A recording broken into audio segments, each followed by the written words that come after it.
Hola chicos, espero se encuentren bien. El día de hoy vamos a ver el tema modelo atómico de Bohr, que es un subtema dentro de las características de los materiales de bloque 2. Y para esto vamos a comenzar con Demócrito y el concepto de átomo. Demócrito fue un filósofo griego que él determinó mediante la observación que si cortaba algo, por ejemplo una piedra, y la partía por la mitad, cada mitad iba a tener las mismas propiedades que la piedra original. Y esto lo podemos corroborar nosotros. Si ustedes parten una piedra, las dos partes van a seguir teniendo las mismas propiedades. No van a cambiar el color, no va a cambiar el sabor, no va a cambiar la textura, no va a cambiar nada. Entonces, él llegó a un punto en su imaginación donde si seguía cortando la piedra en trozos cada vez más pequeños, tendría que llegar a un momento, a un punto tan pequeño que esta piedra ya no se iba a poder dividir. Llamó a estos fragmentos infinitamente pequeños de material átomos, ya que átomos en griego significa indivisible, que ya no se puede dividir. Él sugirió que los átomos eran eternos y no podían ser destruidos. Demócrito también teorizó que los átomos eran específicos del material que lo formaban. Por lo tanto, significaba que había átomos de piedra, átomos de madera, átomos de piel e inclusive él creía que había átomos de aire. El concepto actual de átomo lo menciona como es la unidad constituyente más pequeña de la materia que tiene las propiedades de un elemento químico. No nos vamos a concentrar tanto en este concepto actual, pero lo que sí debemos de saber que átomo en un principio fue imaginado como algo indivisible, pero actualmente con la tecnología que contamos podemos dividir un átomo y esto es o lo podemos observar o lo podemos saber que sus consecuencias son, por ejemplo, una bomba atómica es una tecnología con la cual pueden desintegrar un átomo y crear energía destructiva.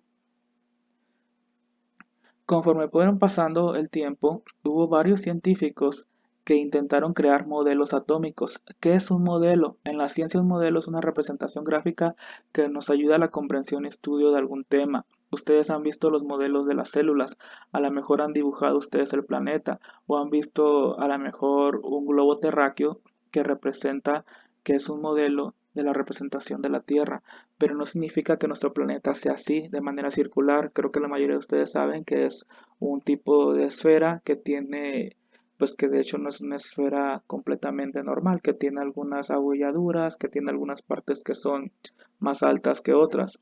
Pero con lo referente a los modelos atómicos, vamos a ver que el primer modelo atómico importante fue John Dalton, perdón, el cual dijo que el átomo era una esfera sólida, compacta e indivisible, que los átomos de un mismo elemento tienen masa y propiedades iguales. Esto era un poco lo que dijo Demócrito en su tiempo, pero Dalton de alguna manera ya tenía la tecnología suficiente para demostrar la existencia de este componente de la materia. Más adelante Thomson se dio cuenta que un átomo contenía cargas eléctricas. A él se denominó su modelo atómico como un budín de pasas. Nosotros aquí le podríamos decir como un pastel de pasas. Este, un... Yo muchas veces cuando estoy dando las clases les digo que se imaginen este modelo atómico como unas chokis, donde el centro del átomo tiene carga positiva y están incrustadas cargas negativas como si fueran las chispas de chocolates de una galleta Chokis. Así es como yo les digo que se los imaginen, porque la palabra budín pues es una palabra que no está en nuestro vocabulario mucho, es un postre, pero bueno. El átomo él lo consideraba como una esfera, como les digo, con carga positiva en el centro y con incrustaciones de cargas negativas a los cuales él le llamó electrones en todo alrededor. Más adelante, Rutherford mencionó que el átomo no era una esfera, sino que era una especie de modelo planetario donde había un núcleo y alrededor del núcleo, este núcleo era con carga positiva y alrededor del núcleo giraban partículas que tenían carga negativa. Pero si nosotros nos damos cuenta, el subtema se llama modelo atómico de Bohr. ¿Quién fue Bohr o qué nos referimos con su modelo atómico? Niels Bohr fue un discípulo de Rutherford. Quiere decir que Rutherford, el que dijo que el modelo atómico del sistema solar, fue su maestro. Bohr llegó a la conclusión que los electrones giraban alrededor del núcleo en órbitas, al igual que Rutherford, las cuales estas órbitas tenían diferentes niveles de energía. También él estableció el número máximo de electrones que podía haber en cada órbita y también el número máximo de órbitas que podían existir. Con el tiempo, esto puede cambiar, es algo que está establecido, pero que puede que en un futuro, conforme se vayan descubriendo más elementos, esto podría llegar a variar. En la actualidad nosotros contamos con 7 niveles de energía, los cuales los podemos catalogar con la letra K, L, M, N, O, P, Q. A las órbitas les vamos a llamar por su número: 1, 2, 3, 4, 5, 6, 7. ¿Cómo los vamos a nombrar? Vamos a nombrar a la que esté más cerca del núcleo como 1, a la que le sigue 2, 3, 4 y así sucesivamente. No todos los átomos tienen 7 órbitas. Hay átomos que inclusive solamente tienen una órbita. Ahora, lo importante aquí es saber cuál es el número máximo de electrones de un elemento. Si un elemento solamente tiene una órbita, el número máximo de electrones que va a poder tener es 2. Si tiene dos órbitas, sería 8, 3 sería 18, 4 sería 32, 5 sería 32, 6 sería 18 y la órbita número 7 tendría un número máximo 8 de electrones. Les repito, esto es con la configuración de elementos que conocemos actualmente. Puede que en un futuro cambie, pero hasta ahorita esto es como lo que conocemos. El modelo atómico de Bohr se basa en dos características o dos partes de este átomo. La primera es el núcleo. En el núcleo está contenida la masa de un átomo. Este núcleo contiene dos partículas subatómicas, una llamada protón que tiene partículas con carga positiva, la cual su símbolo es una P minúscula con un signo de más. Y la segunda partícula es el neutrón, la cual es una partícula que no contiene carga o también se le llama carga neutra, por eso se le pone un cero y su símbolo es una N con este cero. Pero también, como les mencioné, el modelo atómico de Bohr contiene órbitas que muchas veces las vamos a llamar como capas.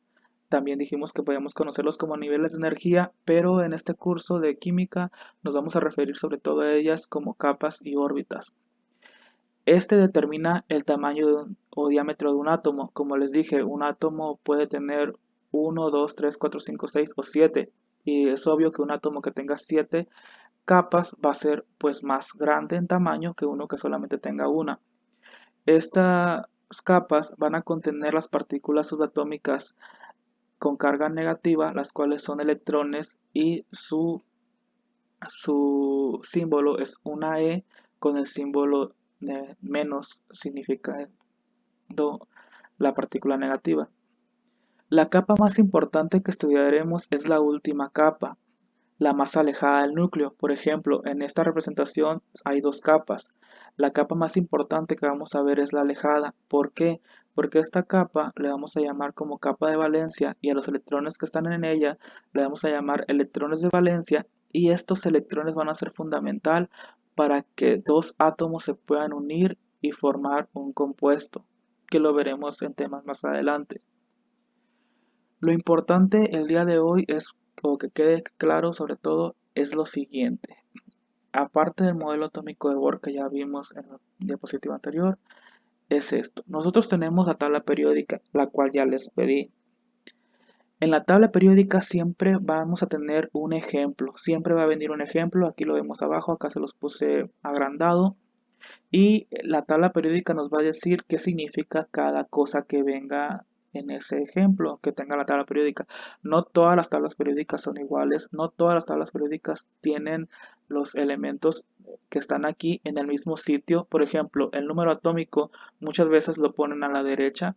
Entonces ustedes tienen que ver su tabla periódica, el ejemplo, para ver a lo que me estoy refiriendo. Ahora vamos a ver qué significa el número atómico. El número atómico, que se puede representar con una Z, nos va a indicar la cantidad de protones que tiene un elemento. Y luego aquí nosotros tenemos la masa.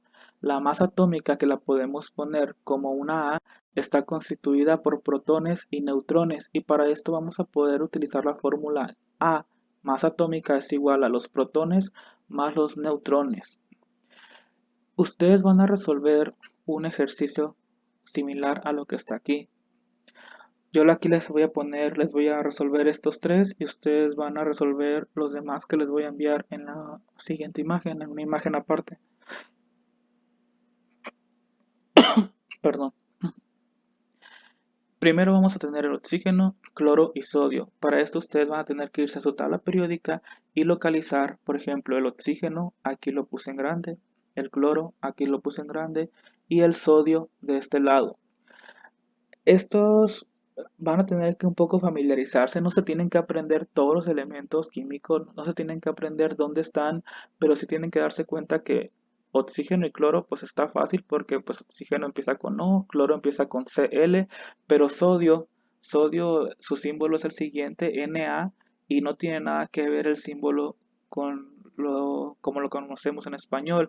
Eso lo podemos ver más adelante y así vamos a ver algunos otros ejemplos como oro, cobre, plata, que van a darse cuenta que no se parecen su símbolo al español. Pero bueno, volviendo al tema, es el ejemplo en la tabla venía oxígeno, cloro y sodio. Entonces, aquí ya los tengo, los separé. Me pide el símbolo. ¿Cuál es el símbolo del oxígeno? Yo me voy acá y veo que la letra grande es el símbolo. ¿Cuál es la letra aquí? La letra es la O.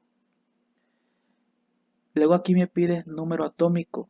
¿De dónde saco el número atómico? El número atómico me dice en este ejemplo que es el que está a la izquierda. Yo aquí lo localizo y su número atómico es el 8. Luego me pide la masa atómica. La masa atómica aquí me dice que es 15.99, pero aquí vamos a realizar nosotros algo. Nosotros vamos a redondear.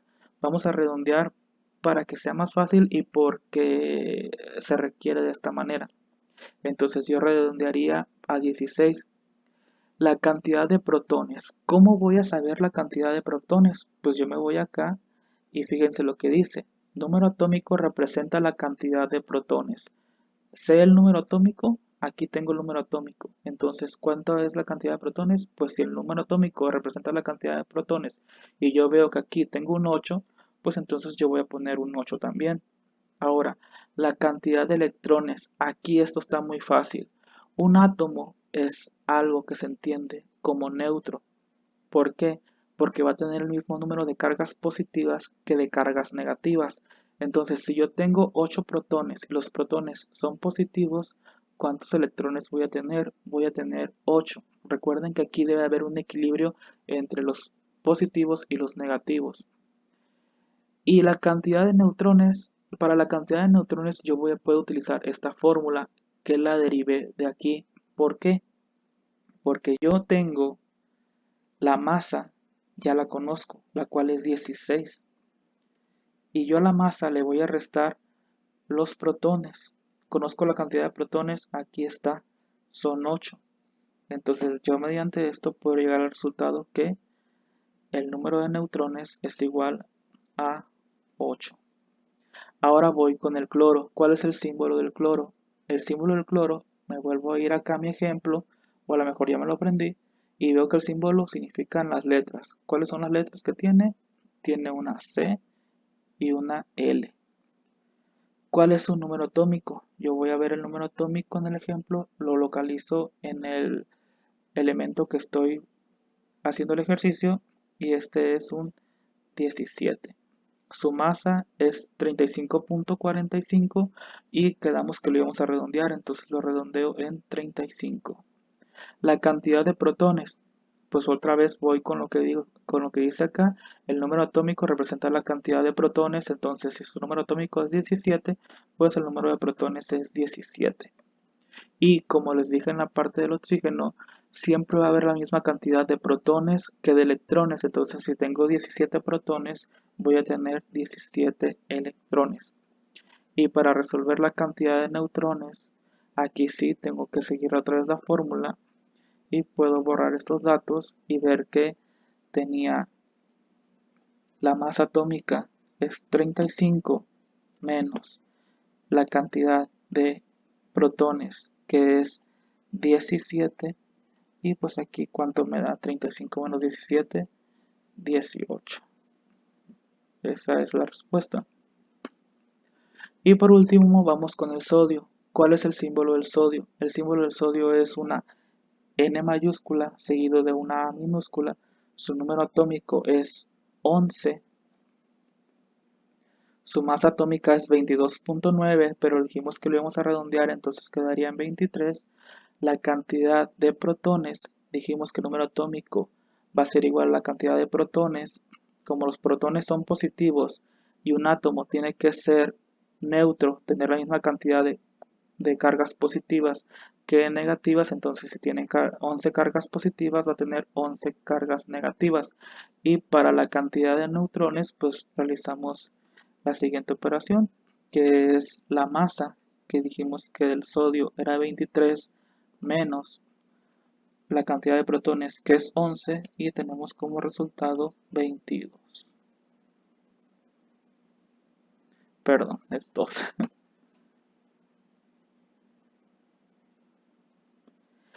Y espero que les haya quedado claro. Estos van a ser los ejercicios. Es muy sencillo esta parte. Solamente es cuestión de buscar en su tabla periódica los elementos que yo les diga. Yo en el ejercicio solamente les voy a dar el elemento. Ustedes van a tener que encargarse de buscar símbolo, número atómico y masa. Estos tres datos van a estar dados en la tabla periódica. Estos van a ser los que ustedes van a buscar, pero está muy fácil.